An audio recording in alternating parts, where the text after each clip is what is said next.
We're recording this session. I had my instructions to act as host and to get the recording going.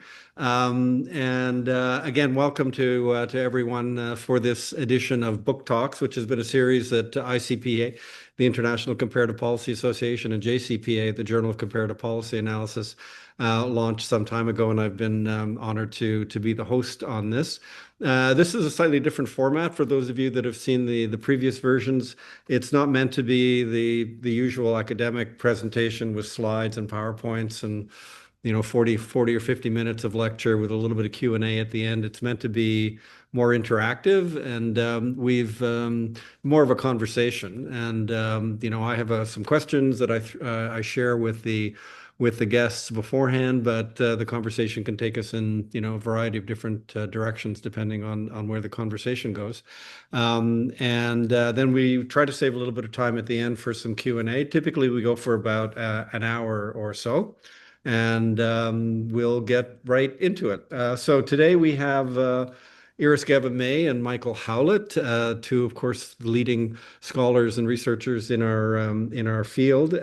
They, among their many other activities and works, were the series co-editors for the International Library of Policy Analysis, the first volume of which was published in 2013, and a couple of more recent ones published in 2023. Each one of those volumes was essentially a country study, and I'll provide, for those of you that may not know the series intimately, I'll provide some quick stats as background and then ask our editors to comment.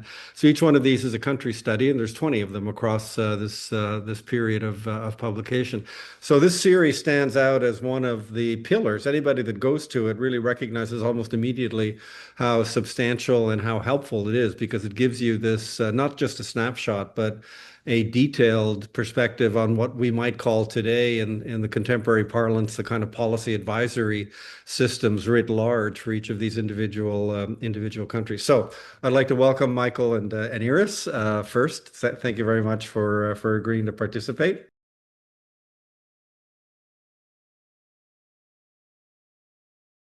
So as I mentioned, the first volume was published in 2013. It was on Brazil.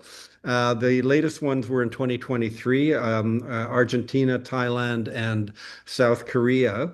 I was trying to think about ways of making that bunch or cluster of 20 volumes comprehensible, or to maybe do some classifications or try to slice and dice and try to figure out where the categories are. So let me give you some of the categories that I came up with, and then we'll turn it over to Iris and Michael to think about other ways in which you might have a perspective on these. So in terms of regions and subregions, Europe dominates. There's 7 country studies on Europe: Spain, Ireland, France, Belgium, Netherlands, Germany, and Czech Republic.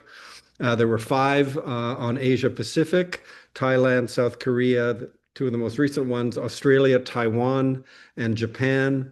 Latin America, there were 4. So you have Argentina, Colombia, Mexico, Brazil, and in North America, the US and Canada, of course. And then Middle East brackets, we have 2. We have Israel and we have Turkey, which kind of bridges Europe and Middle East.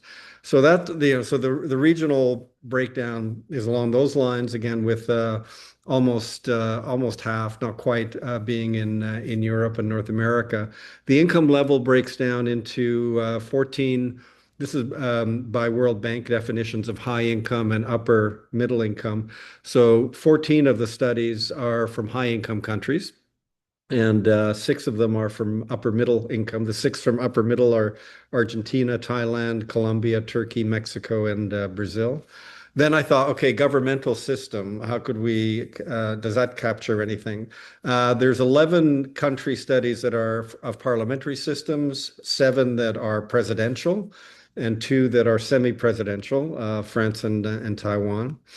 In terms of political structure, federal versus unitary, we have 13 unitary states and 7 federal.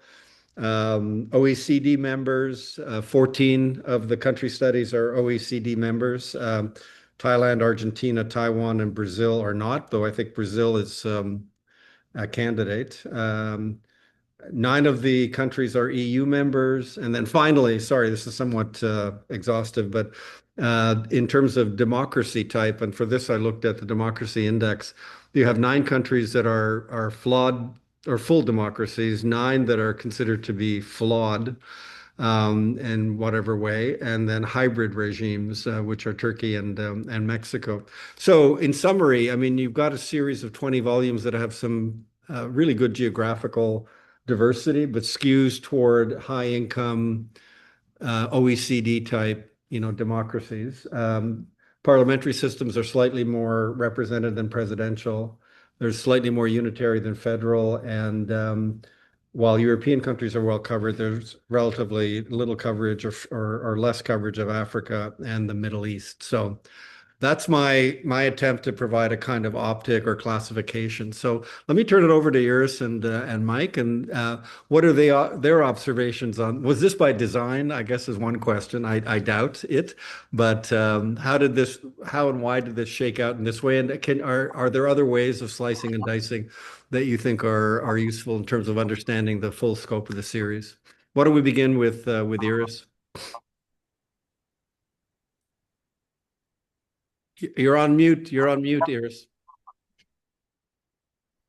The idea started when I was at SFU, and I was the editor of the journal, and Mike was the associate editor, and we were working on a journal, and then we were thinking about, and then Mike wrote policy analysis. Mike with what's his name, Mike, your colleague from political science. Laurent Darbouzakis. Yeah, on Canada, policy analysis in Canada. And we thought it's a good template to duplicate as part of the then ICPA forum and involve members, institutional members and other members of the community in comparing countries. And it made sense to be one more publication of the society. And we never, right, Mike dreamt that we would have 20 volumes. We were thinking about a 3-4 year go, probably 4, 5, 6 max volumes. We approach members of the network, or when they heard at one of our meetings, they came to us. Brazil was one, and Germany were members, two of the founding members of the journal and the society. So they volunteered to get started, and they were very, very quick in doing that. And then amazingly, right, Mike, people were coming to us. Even now, people are contacting Mike or myself saying that they would like to write about their own countries. I must say that it was interesting the way I think we planned it. And this is, I think, the key issue. There is very little on such a extensive analysis of what's going on in various countries. I don't know of any such, I would call, anthology. People are using it in their own countries when they teach public policy or policy analysis, because here you have a concentration of all aspects of public policy making, governmental structures, and so on. But I think that the beauty of this series is that the way Michael and I planned it, is that the TOC, the table of contents, is almost identical. That is, sections are the same or more or less the same. The chapters touch on more or less the same issues or structures or practices. So the comparative aspect of it is that horizontally, these countries can be very easily compared. And I think that it has this double dimension, both local, condensing knowledge about a certain country, and comparative, allowing for international comparisons of structures and practices. I compliment you on your the way you produce those category lists. We have never, how shall I say, directly thought of categorizing and approaching countries by democracies, semi-democracies, OECD, and so on and so forth. But thank you very much for adding this additional layer to the analysis of the, but that was unintentional, I must admit. Michael? Yes, a lot of serendipity involved. One of the things that probably should be stressed here is that, we never had any funding for this. So, I mean, Wow. zero, absolutely zero money. So very much a kind of bootstraps operation. Press has been very good in, having sort of insisting on standards and quality and so on. So, I mean, I think that really helps. And of course, we've had really a really terrific set of editors. There's usually at least one or two, well, two anyway, for most volume, sometimes one. And of course, they have to put together sets of contributors. So in some cases, there's 20 or 25 people working on each one of them. So there's about 500 people or so involved in this over time. The way that the series came about, and Iris is right, obviously it was when we were both at SFU, but I think again there was a little bit of serendipity there because Iris obviously is one of the pioneers in this area and had worked with these prominent people in the US like Vildavsky and Meltzner and others, and was very much an originator of this kind of interest in comparative policy analysis. So she was already working in that area, already had the journal up and so on. In my case, I was mainly interested in Canada. And you might recall, I think, Les, you were involved in both of these books, actually, that I'm going to talk about.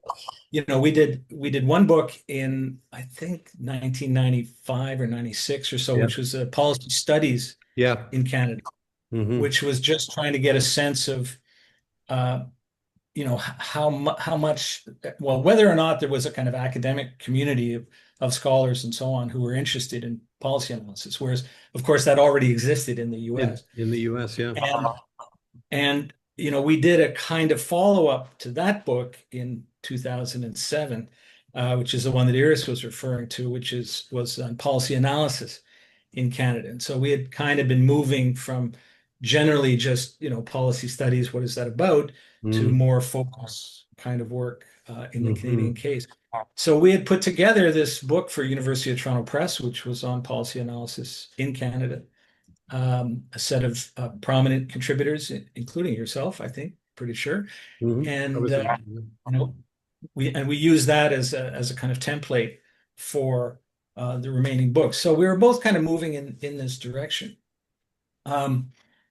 It's also kind of serendipitous, I think, in just this discussion, because I know the first volume came out, as you say, 2012, 2013, but we had started talking about this about 20 years ago, right? In 2006, the University Press book came out in 2007. And there was a period in which, there were discussions and negotiations with the publishers and, securing a publisher for the series. And it took a while to kind of get going. But so in my mind, this is like the 20th anniversary, right? So sort of 20 books, 20 years, which has been a pretty good record. I think as Iris had mentioned, it has gone through a bit of an evolution because at one point, we were very much sort of priming the pump. And as Iris mentioned, fortunately, because of the journal, there was already a set of people that we knew were working in some of these areas. We were able to go to them. More recently, it's usually the case that people come to us. They've heard about the series. They've seen the other volumes. They want to do something. We'll talk about this more, I think, later, but just, it hasn't ended, right? I mean, there's still a lot of room to move. You mentioned in some of your notes less about Africa and the Middle East and so on. There's some areas there. This year and next year, we should have minimum of three more books coming out, and Okay. they're quite important ones. One of them is India, Wow. which is a big development there. Okay. Chile, and then also a volume on the Philippines. Fantastic. So That yeah, was so it'll be Yeah, that was one of my questions, whether this, was continuing because, it's been a gap of 2 or 3 years since the last publication. So, I guess you can't really line them up like airplanes on a runway, like one coming out every year, but or taking off every year, but so they come out in clumps or groups. right. Well, in some cases, I mean, Iris can elaborate on this a bit more, but in some cases, the people who are proposing them are kind of ready to go. So, they've Right. already been talking about this, have already been working on this. And Yeah. so they really just have to assemble it and put it out. In other cases, they approach us with a vague kind of idea, like, I'd like to do a Hmm. volume on the Philippines, are you interested? Hmm. They mainly want to find out whether or not we have another one going, which might be the case. And then for some of them, they start a process where they start to work with, say, some national association, like the India one, for instance. They've been working with the India Public Policy Network, which Hmm. has meetings. And, at one of the annual meetings, they'll do a series of panels and Hmm. papers, and then they'll wait a year really for the next one, and then they'll have Right. a kind of writers Yeah. workshop and put Yeah. something out. So it really varies. It can take 2, 3 years for them to come Hmm. out, or they come out fairly quickly if it's already ready to go. It just has to be reviewed and Hmm. revised after that. Just a quick comment, and I'll turn the floor back to Iris. But it's really interesting, this part of the discussion. I hadn't anticipated thinking about the series in this way, but I mean, you can look at a book or a series and think about the content. I definitely want to get to the content and some reflections maybe on what we've learned comparatively. But you can also look at a book or a series like this archaeologically, right? Or ethnographically in terms of its positioning and timing with respect to the discipline or the field. And what Michael was laying out is, in a way, the series is very much a function of the evolution of the field and the discipline. And, Iris, again, making those contributions in the very early days on comparative policy analysis. And then you can think of the book not just as the result or the outcome of a particular community of scholars, but it sounds also like it's been a kind of a stimulus, right? It's been an organizing venue or focus for people maybe to begin to think about their own communities of scholars and their own policy systems. So it's served that other kind of function, which I hadn't really fully appreciated when I was just looking at the volumes themselves. On this point, Iris, maybe and this picks up on the point about the kind of evolving nature and the countries. And it's great to hear about India, Chile, and Philippines. But I noticed when I was looking at that's one of the volumes of the 20 that I looked at closely, the very first one in Brazil, and where you had an indication of, what your hopes were for subsequent volumes. So you had hoped to include Norway, Russia, New Zealand, South Africa, China. So that was one of my questions. Are there any others that are planned or forthcoming? So you've answered part of that question, but did you have these hopes because you already were in contact with folks at that time in the early 2000s, I guess, or 2010 or 2015, or was this a wish list? Iris? It was a wish list because these are major countries that have different approaches to policy making. There are countries, I will specify myself, such as England, where we had difficulty finding somebody who would be interested in writing. And we're waiting for that apple to drop somewhere, because it has to be somebody who is very interested.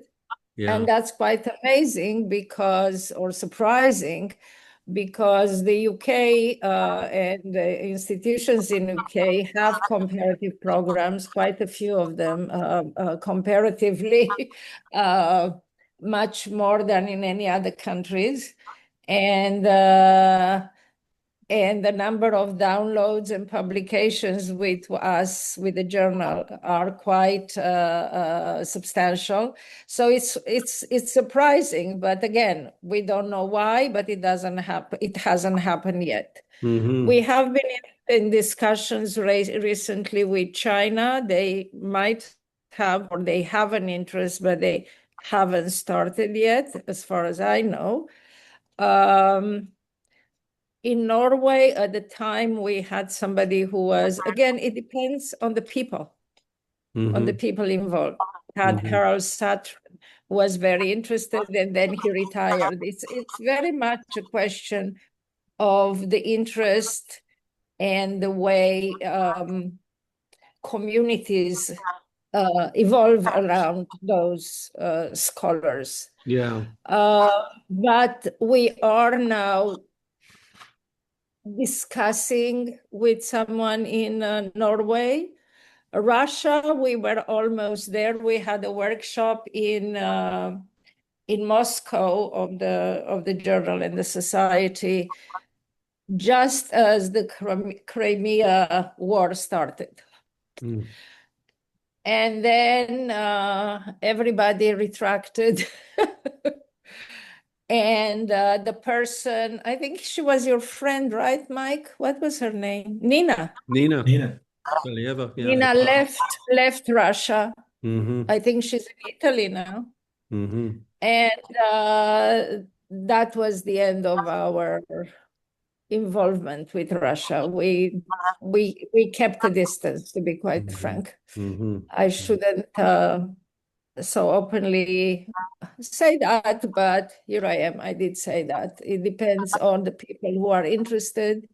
And if you don't have the connections or they do not feel that it ought to be done, then it's not being done. So Russia, I don't know, but I think that we will have China. I think we will have Norway. And you mentioned another one? South Africa, New Zealand. South Africa, we have. New Zealand, we have. Oh, you have New Zealand. We have policy analysis, yes, with Claudia Scott. Okay, sorry. We Yeah, had Australia, we have New Zealand, yes. Mm-hmm. We don't now have South Africa. We only in recent years are making quite, how shall I say, open attempt in engaging Africa or reaching out in Africa, in South America, in Asia. That's why we have Xingua's hosting in Asia. That's why we have just signed an agreement with CLAD in South America, and there are several people involved. And here we are, we already have Chile, and we've had Colombia, and we've had Mexico, and we've had Argentina. Yeah, and Brazil. So that's substantial. And in Africa, we have just had involved a couple of scholars, the Rotterdam workshop last year, and one of the institutions in Pretoria has become institutional member, and they might have an interest in writing, but it's still a very preliminary stages. Do you guys want to stick with I've got a few questions that kind of push the envelope a little bit in terms of the format, so if you'll permit me. I mean, do you want to stick with single country studies? I mean, one question that occurred to me, or one thought when I was reviewing, these are all single country studies where, as you know, it might be interesting and maybe more feasible in some ways to have regional policy making in a cluster of countries that are an identifiable region. So, for example, Scandinavia or the Gulf Cooperation Council, you've got 5 to 6 Gulf states that are basically have very similar, broadly speaking, institutional characteristics that would make the. Have you ever considered that? Would that be something that would ever be on the agenda as a way of maybe changing the format a little bit? And I don't know whether that would make it easier or more difficult, but it's a different way of thinking about the comparative dimension. Rather, country, country, country, do maybe some clumps or clusters. Mike? Well, maybe I can address some of that in a second. I just wanted to go back, though, Les, I think, to the previous point that you made, which I thought was quite an interesting one. And, it has to do with whether or not there was any particular intention or plan for how these volumes developed. The way that they did develop is quite interesting. And, it does reflect, I think, something about, the nature of the policy analysis kind of movement as a whole, and how it kind of penetrates into different countries and regions and so on. And then also the kind of corresponding growth or not of a kind of academic community that's interested in that. Mm. The list I was laughing when you read it off because, of course, you hit almost all ones that we never got, right? And we wanted to get for various reasons, but never managed to do. As Iris pointed out, I mean, the UK one is the giant anomaly. Yeah. But it says something about the penetration of US style policy analysis into Mhm. the UK, which is different from in many other countries, right? So as you know, for instance, even on the sort of pedagogical side, you don't have a lot of policy schools. People go through PPE programs rather than Right. MPP type programs and things like that. And I think there's a general kind of historical, British Toryism and so on, which is not particularly fond of, rational models of analysis and things like Mm. that. It's also the case, and I think this is, what you're getting at, Les, which I think is true, which is, that there is this kind of dialectic or this reciprocal process of the people like the various people involved in this series starting to pay attention to this, and then people in other countries that weren't involved initially seeing this and then starting to think more about it and developing something themselves. There are some very good examples of that. I'm thinking of the Czech book and the book on Australia as well. Mm. And this was very direct. So, after we did the book on, by we, I mean the group in Canada that did the book on the policy analysis in Canada, we started doing surveys of territorial and provincial and federal officials to get more detail on what exactly these people were doing in their different professions, what techniques they were using, all kinds of things like that. And, we were contacted by people in a variety of other countries, Brazil, et Mm. cetera. But at least two of them, the Australians, the Brian Head's group and Arnos Vesely's group at Charles University, they asked for the survey and we gave them the survey. And then they conducted, basically the same survey in those countries and then assembled the sort of chapters in their books, based on that. So, I mean, I think that's a case where they wouldn't have done it, or they wouldn't have done it in quite the same way if it hadn't Right. been that series existed already. Yeah. Just to go back to your last question, though, maybe just quickly. I mean, I've always thought of, Iris may have a different idea, but I mean, I've always thought of this series as being kind of a database, right? And sort of a historical record of what the circumstances are in different countries at different points in time. I mean, one of the interesting questions about the series that we'll have to start to look at is, whether we want to do second editions. And in some cases, there will be 15, 20 years between editions. So, you can say something about, you kind of can bookend, the kind of temporal analysis, in addition to the sort of geographic spread of it. What we were hoping, though, at the beginning, for sure, was that people would use the kind of information that was in the books and use that for broader kind of comparative purposes. Of course. Yeah. I'm not sure how much that's happened. I mean, it happened that we did it a little bit ourselves. So Iris and Marlene Brands and I did a Routledge handbook of comparative policy analysis in 2017, I think. It came out in 2017. It came out in 2018. We 2018. did that in 2017 and it came out in 2018. Yeah, Right. the handbook. Yeah. Right. And that was the idea of that was to be explicitly comparative. It was to say at that point we had maybe, I don't know, 10 or 11 volumes. And it was to say, okay, somebody should look at all of the chapters looking at, say, non-governmental policy analysis Right. and draw out some lessons from that. Somebody should look at all of the chapters that deal with, say, internal analysis in legislatures or something like that, and do something comparative. So, we did that. I'm not sure how much more there's been of that, but I would really hope that some people in the policy community or the academic policy analysis community would take advantage of that, because it really is.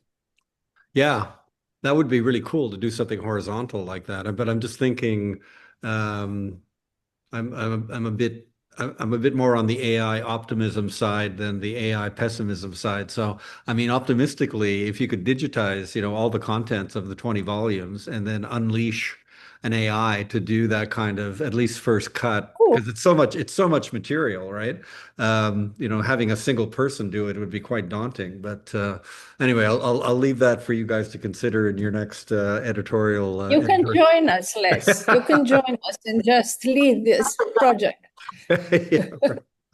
I know that Michelle's got her hand up, but I just want to go through the usual format is to go through the discussion for about 45 minutes or so, and then we'll open it up for Q&A. I wanted to get back to the template because you're right. It is, a template in the sense that it's fairly common across all of the volumes. And again, for people that haven't looked at the series, part one is usually sort of history, styles, methods, a kind of a macroscopic view. Then you've got part two on policy analysis in government, and sometimes that's the executive branch and sometimes legislative branch. Then part three is usually policy analysis outside of government. So you've got inside and outside government. Part four is policy analysis outside government again, but it can be a wider lens, including think tanks or media. And then part five usually is, policy analysis in education and research, so in the academic sector. But it can vary quite a bit. And I don't know, I didn't look at them closely enough. Maybe there's been some evolution along the way, but and that partly reflects, I think, the differences in countries, right? I mean, you're going to have a different think tank culture in one country from another, and hence you might not want to dedicate as much space to it. But I mean, my original question, if you were to start over, but you're not starting over, you're continuing. I mean, do you have thoughts about the template? I mean, for example, social media and the impact of social media on policy debates. And then my own particular hobby horse is kind of global policy influences. For example, in Qatar, in Doha, we had a UN house, and in some countries, the presence, the visibility, at least in terms of the policy conversations going on, the role of these international organizations that've got a footprint in the country, plus the international consultancies. Boston Consulting Group had, I was told by somebody who worked there, 600 employees working in Dubai or Abu Dhabi. And they're basically writing the national strategies and national plans for that country. So, do you have thoughts about the template? Do you think it can be stretched or modified, or do you leave it to some extent open to the editors of the respective volume? Maybe I'll have Iris respond to that first. I'm always first, and that's Always. because I have to think fast. Actually, I was thinking about that when I read your questions, which were very helpful in preparation for the talk. What I would have today is probably the impact of international associations, international laws, international codes, international directives, international practices on the policies of countries, of each country, and then we might see it also horizontally across countries, and that would be interesting. And one of the things that I was thinking about actually is reading Derin's. She's writing a book which was accepted by Routledge based on her thesis of 3 years ago. And she mentions the rights of women she has a case study on Turkey, right? And the rights of women in that country. But she also worked in Geneva, the UN, and she was looking into how international codes or rules or conventions regarding that particular subject affect or do not affect policies in those respective countries. And very interestingly, she wrote that Turkey was the first one to sign that convention. It was actually signed in Istanbul, if I'm not mistaken. And then after a while, Turkey went out of it, or it's not implementing it. So I think that these what is supposed to be, and it's happening more and more in the last decade, which was before we started this 2 decades plus ago, is that there, and you were mentioning less about what's happening in Dubai, is that the international community and the international institutions, which in fact are conglomerations of representatives of various countries, right? It's not a separate body built out in the blue or in the thin air, do come up with structures and practices and ethics and you name it. And it would be interesting to see how these penetrate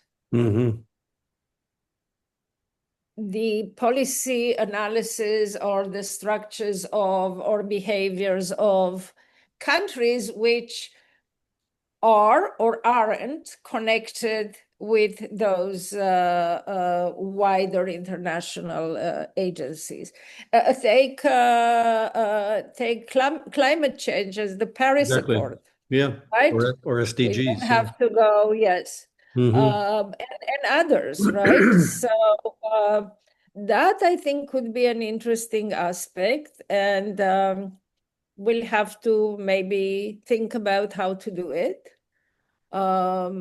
Maybe another section, maybe, and to go back to what you said previously, I liked your idea about the AI exercise. And I think that in cases like that, this international aspect, the added on international agencies aspect could be very valuable, because it would validate or refute the impact of the role of these international associations. Are they lip service, or are they really having an impact? Okay. And if so, what is that impact? Mike, do you have some comments on the template? Well, Modification? yes, and it's yeah. I mean, it's always something that gets raised every time a new proposal comes in. I mean, it was not supposed to be a kind of Procrustean thing, where everybody would just jam everything into it, regardless of. Right. And the idea was to be flexible.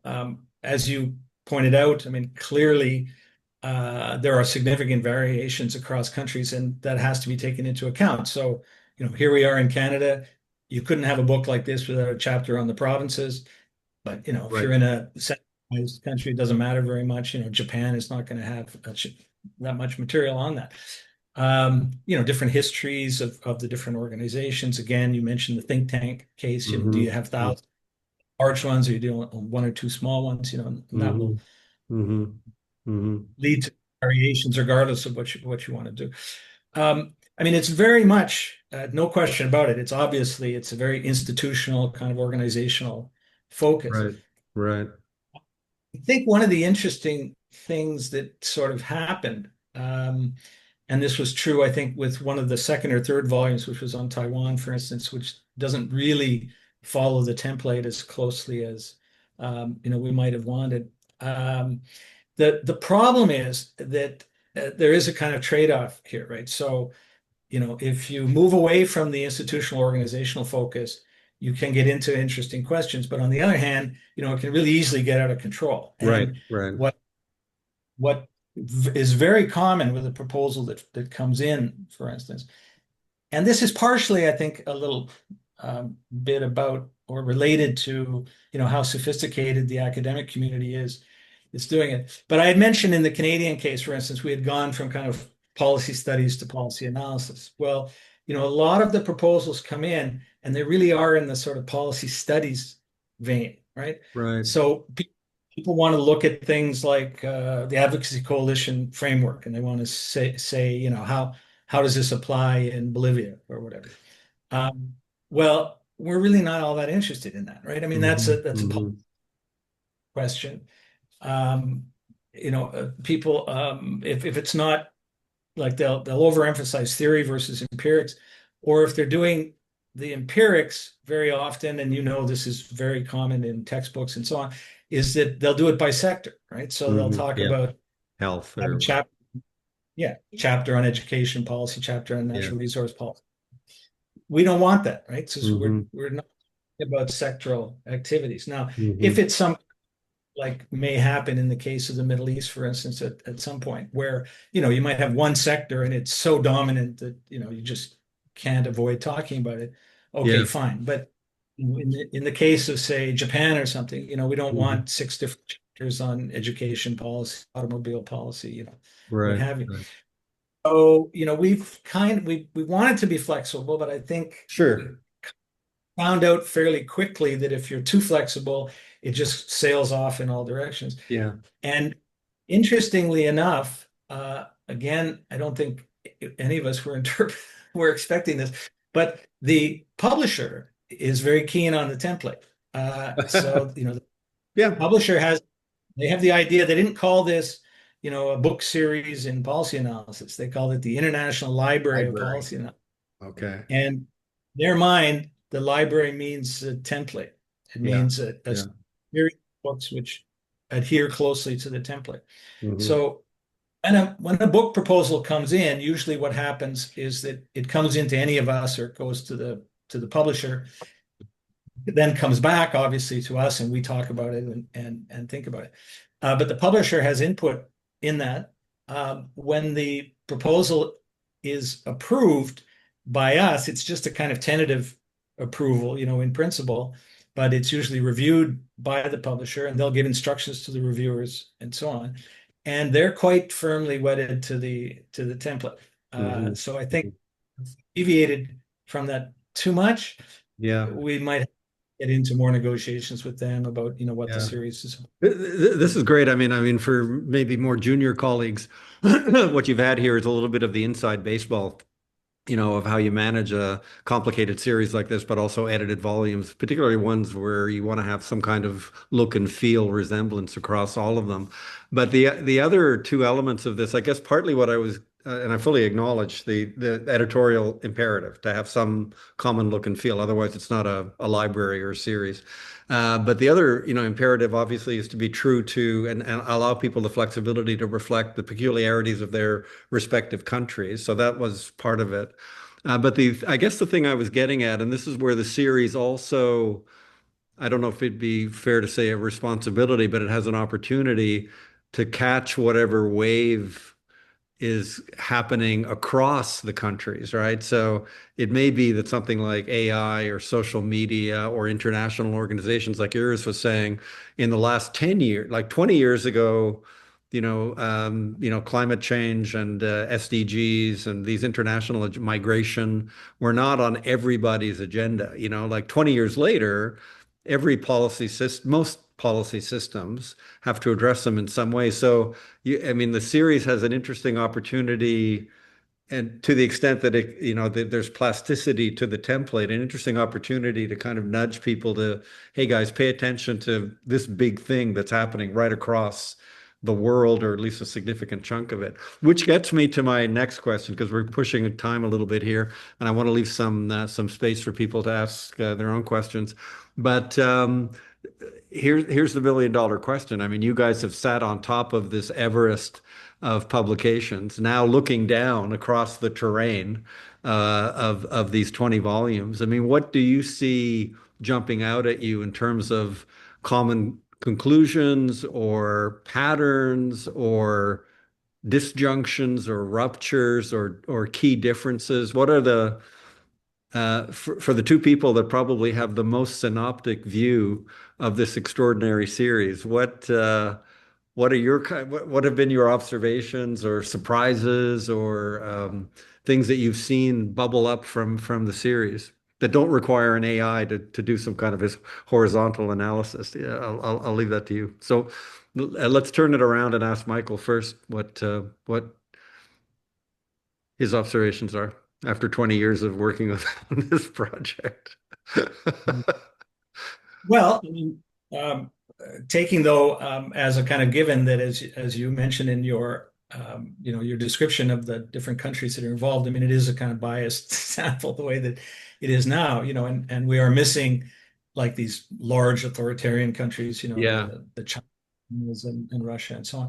But generally speaking, I mean, I guess for me, how I like to think of it is the it's the gradual kind of extension and penetration into various places around the world of the kind of policy analysis movement, which, Hmm. it had obviously people from different countries involved, like Ezekiel Dor from Israel and so on, but, was really for the main part a US type movement.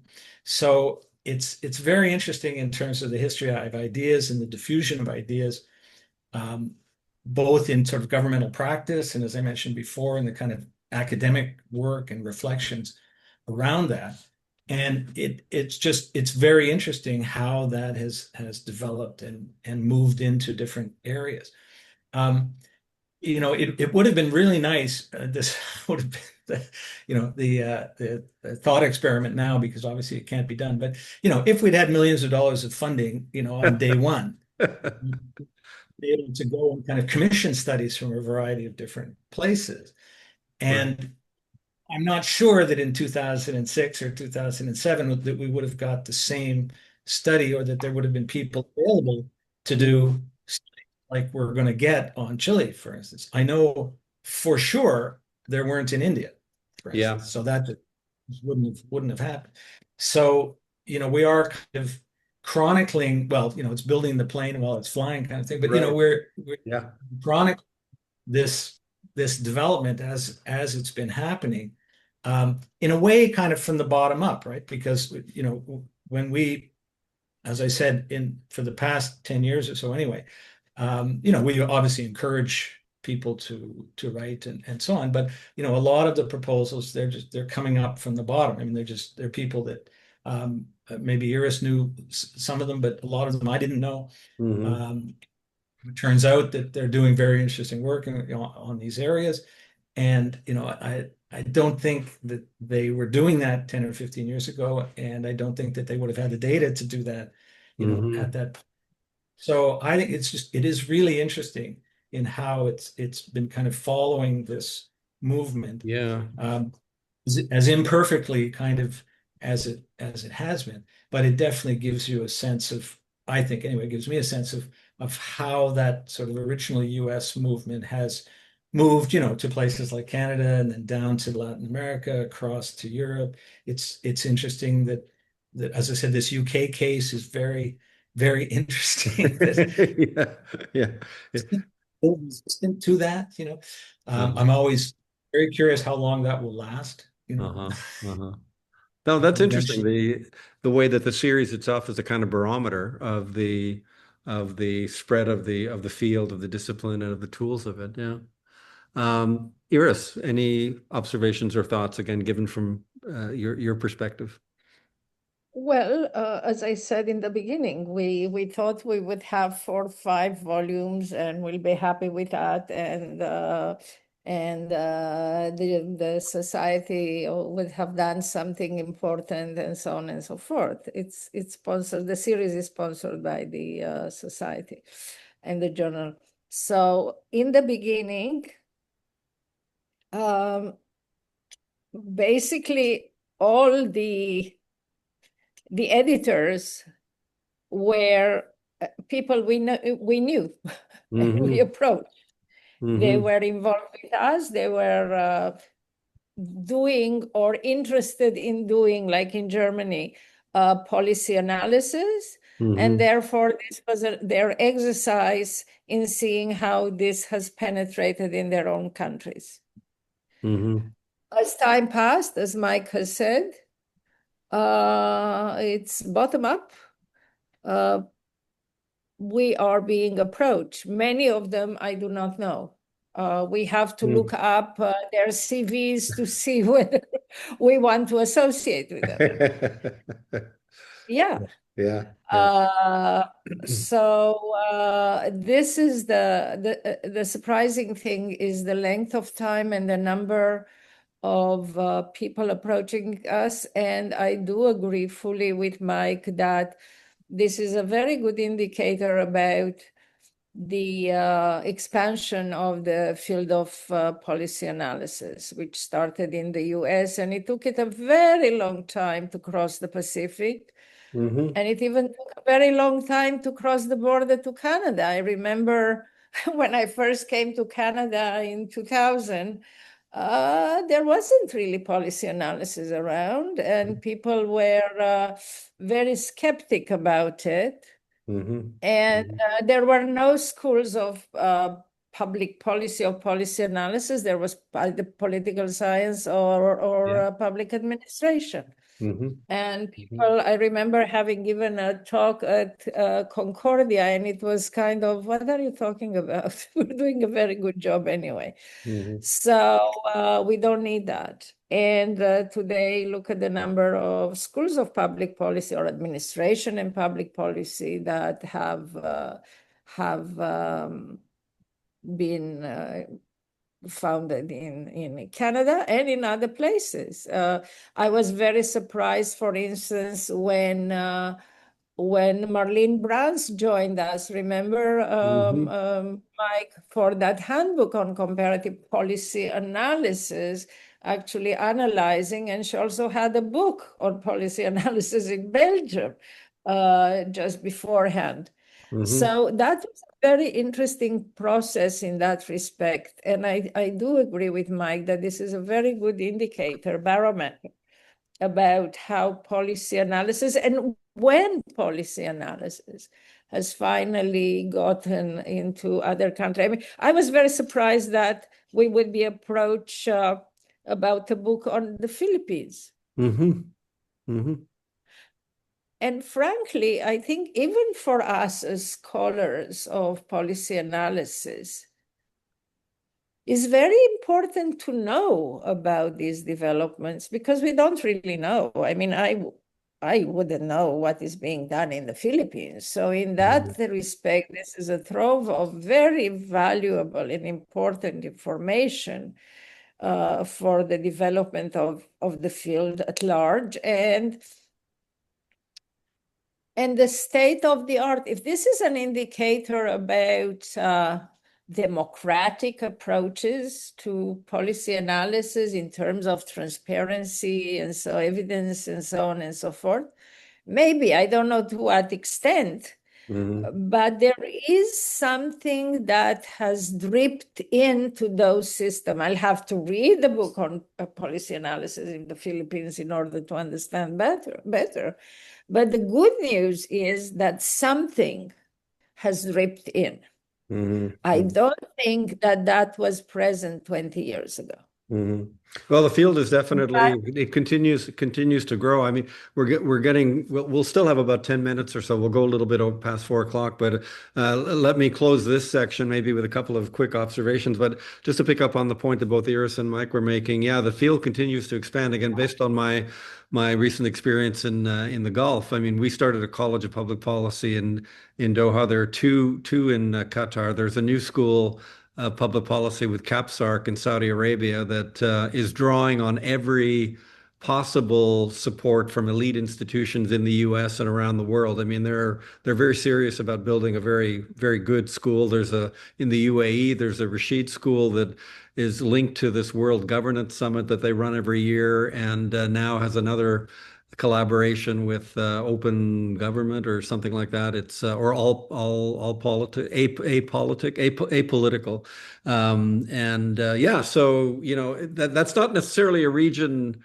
at first blush that you would have thought would be embracing evidence-based kind of rationalistic policy analysis. So I think you're right. It continues to bloom, and it'd be great if as they mushroom around the world, they submit proposals for new volumes to the series. I can't resist a couple of suggestions, just humble ones, but going forward, I think having updates would be great. Like Brazil was 2013, it would be really cool to get even a brief digital version of updates, for some of the older volumes. The second thing would be more of that again, you've got this fantastic library, those horizontal analyses that you've already done to some extent. But if you could marshal a small army of researchers or grad students or AI to do something like that could be kind of really building on the wealth that's already there in the series and pushing it forward. Um, but those are I shouldn't be commenting. I should just be asking questions. But let me leave it at that, and let me open the floor. We don't have a lot of time, but we can entertain 3 or 4 or 5 questions. Just Michelle is still with us. Michelle Smith had her hand up some time ago, but I asked her just to hold off until we'd completed the discussion. And there may be some questions in the chat. Okay. So, Michelle, are you still with us? Do you want to ask your question? Hi, I'm still here. I'm still here, obviously. Okay, just identify yourself briefly and then ask your question. And keep the questions brief, please, because we've only got about 10 minutes or so. Yeah. Yes. No, I just my name is Michelle Schmidt. I'm at Simon Fraser University, associate professor in the Faculty of Education. I've just accidentally sort of published a paper on looking at a reform, outcomes-based learning in South Africa. But I was answering a call for a special issue about BRICS countries. So I had to do a little bit of stuff on the fly because it's not my area of expertise, but my area of expertise is education in South Africa. But interestingly, the reviewers wanted me to do a comparison of the educational cooperation in amongst the BRICS countries, just the original ones, the 616. But I found it exceedingly difficult, and so I tried my best. But I'm speaking, I guess, to your comment about, I guess, a lot of the work that's been done in your series have been case studies or individual countries or nations, and I just want to agree that it is a difficult, particularly, especially, I mean, even using a template, because there are such differing important factors amongst different countries in terms of economy, politics, socioeconomic, et cetera, et cetera. But in this case, it was also exceedingly difficult for me. I ended up sort of doing a cursory comparison between South Africa and Brazil because they were both colonized countries. But it's also very understudied and seems to be something that folks really want.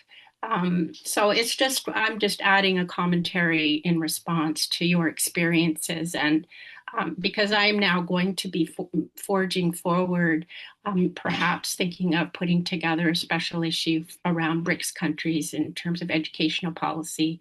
I was writing mostly about policy borrowing, making an argument against it, and moving more towards policy learning, because it had a very detrimental impact on South Africa in terms of the outcomes-based learning reform.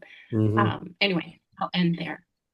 Well, that sort of picks up on the notion that maybe there'd be other formats, but that might stretch the series too much. I mean, you could have regional comparative studies, BRICS, Gulf, Scandinavian countries, something of that sort.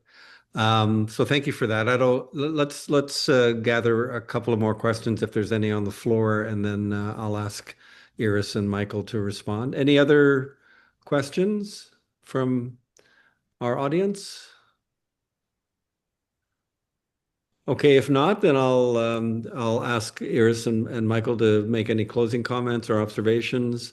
I guess, and you may want to respond. My last question was framed in terms of what's happened in the field, and also, I guess, in terms of practical policy making since the ILPA was first started.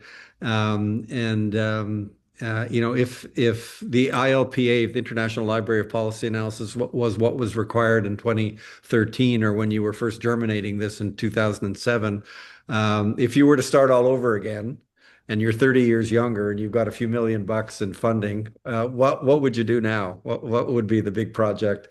What does the field need now? In addition, of course, to what's already there. So, if you want, you can tackle that question, but the floor is open for some closing remarks. It's a huge question. It requires another hour of discussion, I think. The field has developed, the field has changed, the field has morphed. There is much more comparative work, which wasn't around in the beginning of the 2000s. There was nothing, really, very little anyway. And your idea of a horizontal comparison would be very helpful and beneficial, I think, today. Yeah. Based on, and I also think that your suggestion about second editions of those books would be very interesting. They're very much in place. It might be, I'm relating to your points, Les, because it makes it much more to the point. Okay.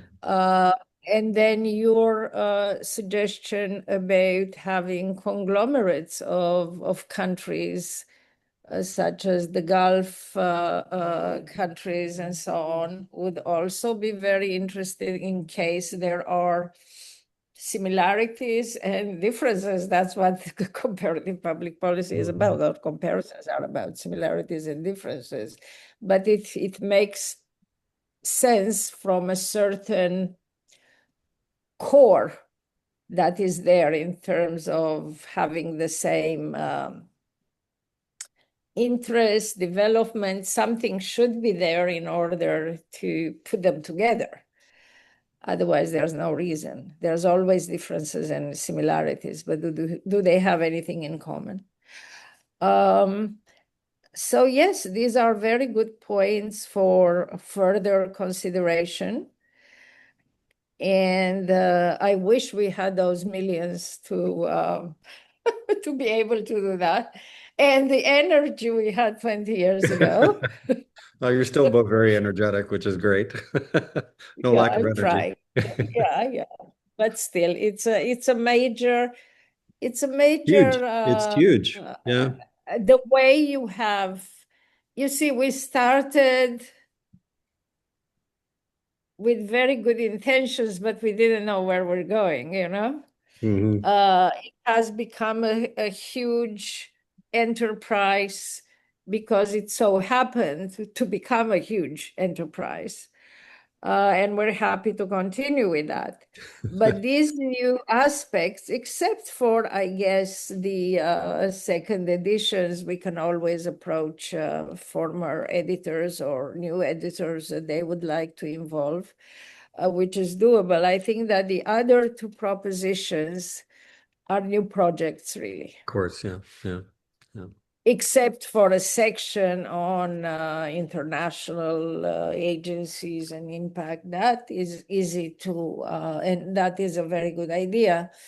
But the horizontal comparison, it's something that we are happy to get involved, but I'm speaking for myself. I don't know about Mike.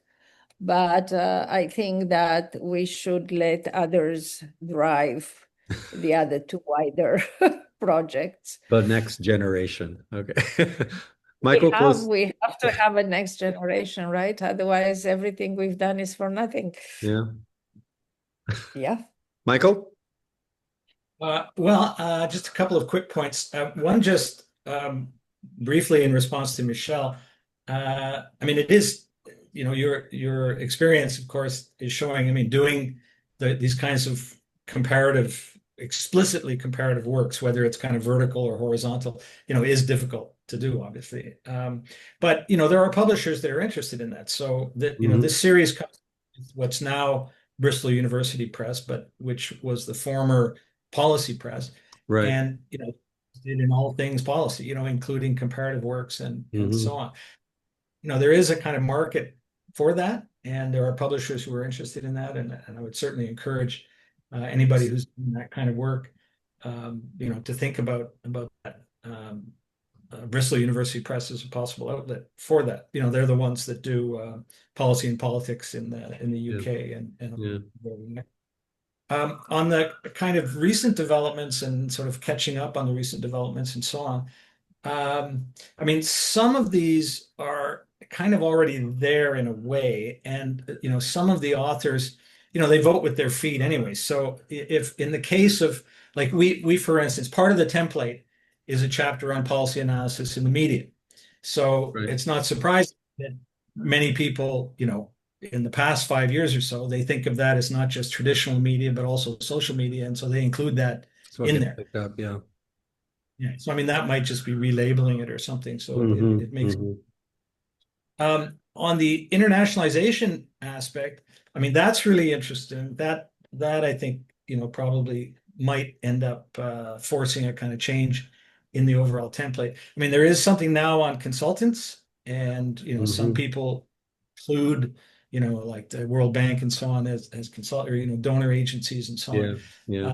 But really the case. What usually happens, and this is the case in India, for instance, in the India volume, is that they just write a chapter on those aid agencies anyway, and the impact that the aid. So whether it's in the template or not, they think it's important enough in their jurisdiction that it should be in there. Of course, you know, when you're looking at OECD countries, they're less important than in the case of the LDCs, although, you know, you've done work less on the OECD and so on, and you know, how it has triggered learning and lesson drawing and things like that. So anyway, I probably have to think about that a little bit more. In terms of what we might have done, or if we're starting over now. We don't. But the you know, what I would like to do some other life, you know, would be to look a little bit more at the kind of who cares question, right? So, you know, as I said, a lot of these, you know, these books, they're quite descriptive. I think that's very valuable. And, you know, you can find it in one place. If you're looking at, obviously not South Africa, but if you're looking at Brazil and South Africa, at least you can find some information on Brazil. But they're not looking, you know, explicitly anyway at the kind of influence questions. So, okay, this activity is happening. This is how it's changed. This is how it's developed. You know, you can, when you read our book, you can see, oh, think tanks are important, or they're not, or whatever. But it's, you know, it leaves up to the reader to kind of take out of that, why is this significant and what difference does it make? So if there are different patterns, what are the implications of that? You know, does it mean that because Japan has fewer think tanks than the US, that its policy analysis community is weaker, that the options that are Mhm. not as fulsome, it's more oriented towards the status quo, et cetera, et cetera. Mhm. I think those are important questions. We did a special issue. Well, Les, we did one of these as well on with you on policy advisory systems. Yep. We just did another one in Policy Society, and it's entitled, towards a third generation of policy advisory studies. I saw that. Yeah. And yeah, and the idea that this is people like Jonathan Kraft and so on we worked with. The idea is that again, at least in that field, that it's talking about kind of moving on from just describing what are the various components of the advisory system, but think about issues like management and quality, right? So yeah, advisory system, can you manufacture that, or can you design that, or is that just something that happens and you have to live with it? Whatever. So, there are a lot of questions like that I think the existing series contributes to, and really talk about those in an interesting, sophisticated way if you didn't have the information it was in the series, but you would or could or should be able to kind of move a little bit more in that direction, and that's something that I think is probably going to happen anyway, but I would have been interested in getting involved in that on the ground floor. Yeah. If I may, Last word, less, of course. yeah, not last word, but an invitation really. And I relate to the points that you raised as possibilities and what Michelle has mentioned. The series are sponsored by the Journal of Comparative Policy Analysis and the Society of International Comparative Policy Analysis. We have a wealth, we are fortunate to have a wealth of outstanding scholars on our network and our community who are very keen to advance the field. And initiatives such as the ILPA have been possible because of the people involved. It's myself and Michael only proposed and we had a 2007 proposal, and we are helping support it and those who want to write. But proposals such as what Michelle has proposed or what you have proposed, it's very easy to approach us and find through us those who would collaborate in our community on those projects and go ahead with doing it. And I think that this is the beauty of this very extensive international network that is doing comparative public policy. So Michelle, if you are interested in a certain project, or if you think less that the Gulf countries idea could morph into something that is, I'm thinking about Marwa. You see, she's there. She would do that, right? So please do contact us. We have both the community, and we have in administrative roles those who would help guide and support. Well, that's great to know that Iris and Mike stand ready to edit another 20 volumes in the series, coming from different directions and different countries and different frameworks. No, but Iris was being a bit modest, I think. Michael and Iris, it really struck me when I went back and looked at the full range of volumes, what a monumental effort it was. I mean, you did more than just manage a process. You obviously inspired colleagues right around the world to make these contributions, and your leadership in an endeavor like this is quite extraordinary. I think that should be said and recorded. So thank you very much for sharing your thoughts. Anybody that wants to follow up with Iris and Mike, I'm sure they'd be more than happy to entertain any questions. And this session has been recorded, so through the ICPA, JCPA will make it available for folks to watch at another time if they weren't able to attend this time around. So many thanks. Really appreciate it. It was a lot of fun.